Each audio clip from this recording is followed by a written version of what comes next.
Opa, fica tranquilo, vem aqui comigo que eu tenho uma coisa muito legal para te falar agora. Como eu falei para vocês, nossa metodologia é teoria, como a gente já viu aqui em cima, na aula de cima, na aula anterior.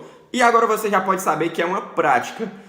Eu vim aqui porque eu tenho certeza que você pode estar aí na sua cabeça que, ai meu Deus do céu, o que é uma rede de computadores, eu não entendi o que é Mac, não entendi o que é IP. Pelo amor de Deus, isso não é pra mim. Calma, é pra você sim. Todo mundo passa por problemas, todo mundo tem uma dificuldadezinha de aprender. Você pode ser uma delas, mas a melhor metodologia é teoria e prática. Então, por isso, eu trouxe equipamentos aqui que você poderá ver na prática o que é um IP e o que é um Mac. E também como se aplicar dentro de uma rede de computadores. Ai, mas por que eu estou estudando uma rede de computadores? Eu não sei nem o que é isso. Quando que eu vou usar?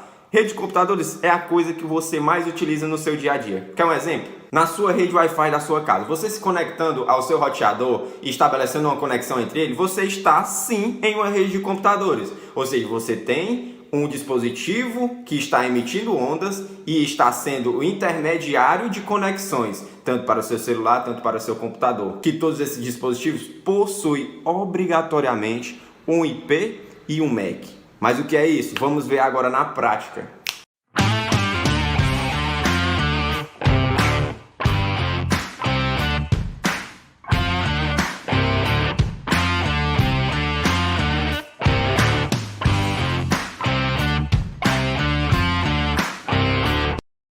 Vimos que um dispositivo, para ser identificado na rede, precisa obrigatoriamente de um IP ou de um MAC. Mas qual a diferença deles? O MAC, ele é como eu falei anteriormente, ele é como se fosse um CPF. Assim que nasce, podemos assim dizer, algum dispositivo, seja um celular, seja um computador, seja um roteador, qualquer dispositivo que possa entrar em rede, ele obrigatoriamente vai ter um MAC, que é o endereço físico dele. Então, por isso que associamos a um CPF. Então, obrigatoriamente, quando um dispositivo que pode ser colocado em rede é fabricado, a própria fabricante trata de colocar esse CPF, que é o MAC, no dispositivo. Então, um celular tem um MAC, um roteador tem um MAC, todos os dispositivos que você consegue colocar em rede. Tá, mas você viu também que tem o IP. O IP a gente viu que é como se fosse um endereço. Por exatamente isso, quando um dispositivo ele é fabricado, por padrão ele tem um endereço. Porém, esse endereço ele não é a coisa mais certa do mundo. Ele pode variar, pode ser configurado, reconfigurado pelo usuário de acordo com as necessidades do cliente. Vou trazer aqui agora para você um exemplo de um roteador que eu vou conseguir mostrar para você a diferença de um MAC e por que o endereço ele pode ser mutável. O endereço que eu me refiro, o IP. Aqui, o roteador que eu falei para vocês, esse do modelo da Gotham. Deixa eu mostrar aqui para vocês. O modelo da Gotham. Então, aqui atrás, por padrão, em todos os roteadores que você for trabalhar, por padrão, atrás tem um rótulo. Que é nesse rótulo que a fabricante coloca as informações, as especificidades do aparelho. Pronto, é aqui atrás, nesse rótulozinho, que você consegue ter acesso às especificações que a própria fabricante lhe dá. Como, por exemplo, o IP. Não sei se dá para vocês verem por causa do foco, do autofoco da câmera, mas aqui o IP por padrão, que a fabricante configurou, esse endereço do nosso equipamento é 192.168.0.1. Mas por que esse endereço não é a coisa mais certa do mundo? Exatamente porque você pode mudar. Você pode mudar para qualquer IP que você queira adotar na sua rede. Não impede desse roteador ele ser futuramente com o IP 10.0.0.1, que no caso esse é um padrão da Intelbras, somente um padrão, você pode colocar o IP que você quiser.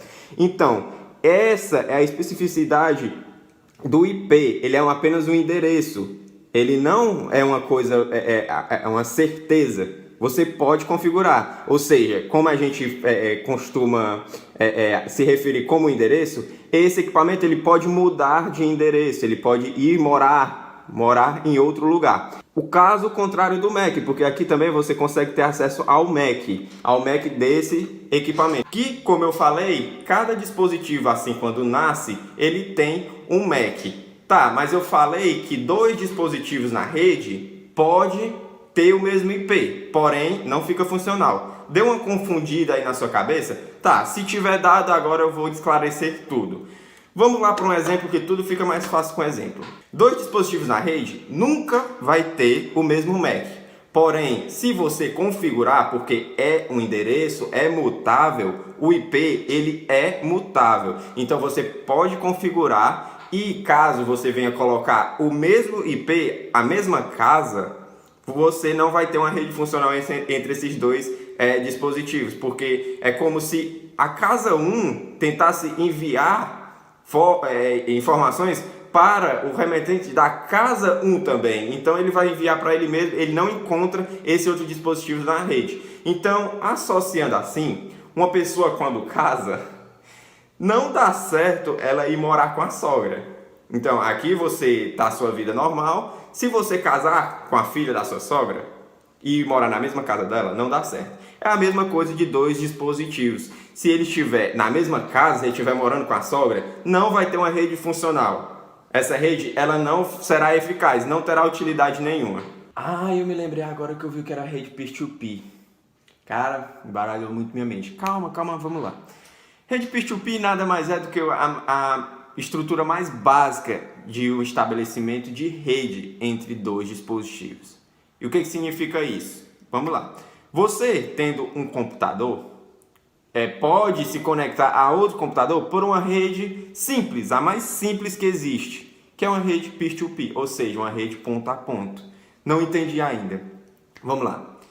Para uma rede peer-to-peer, você precisa obrigatoriamente setar um IP. E o MAC eu não uso? Usa, mas você não precisa setar o MAC, porque ele já vem de fábrica, ele é o CPF do seu dispositivo. Então, ele já está lá, nunca vai ser igual ao do outro computador. Mas tem que ser diferente, né? Exatamente. O IP que eu falei anteriormente e também o MAC. O MAC, ele já é de fábrica, ele é diferente. E o IP você tem que colocar na mesma segmentação. Porém, o final, como aprendemos, é o que determina o seu IP. Ou seja, por exemplo, 192.168.0. Essa é a segmentação do seu IP. O que vai determinar a identificação na rede dessa segmentação aqui é o finalzinho que você colocar. Ou seja, computador 1 aqui, ele possui um MAC, como já dissemos, e um IP 192.168.0.10, por exemplo. Aqui no computador 2, você tem que ter um MAC, que obrigatoriamente você já sabe que é diferente a esse MAC aqui, porque nunca vai ser igual um MAC. Por isso associamos eles a um CPF de alguma pessoa. No caso, esse é o CPF de um dispositivo eletrônico que pode se comunicar em rede com outros dispositivos. Então, esse possui um MAC. E aqui em cima, ele vai ter a mesma segmentação de IP, 192.168.0. Ponto alguma coisa, ponto 10? Não, ponto 10 não, porque esse daqui já é ponto 10. Se você colocar, você vai lembrar, vai ficar que nem a sogra. Ó. Esse dispositivo não pode morar na casa da sogra, porque não dá certo morar com sogra. Então você pode colocar 192.168.0.11?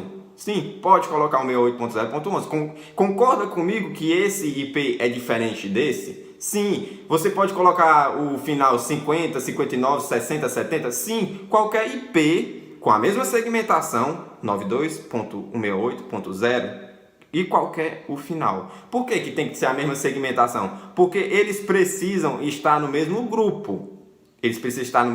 Por exemplo, no mesmo bairro, assim de centro. Por isso que ele precisa ter 192.168.0. Esse é o bairro deles, mas eles não podem estar na mesma casa. A casa tem que ser diferente. Então, a sogra quer morar perto da filha dela, né? Então, dá certo. Por isso que precisa estar no mesmo bairro. 192.168.0. Esse é o bairro. Mas não pode estar na mesma casa. Não pode. Ponto 10, o final 10 é a casa da sogra. Você precisa ir para outra casa, porém no mesmo bairro.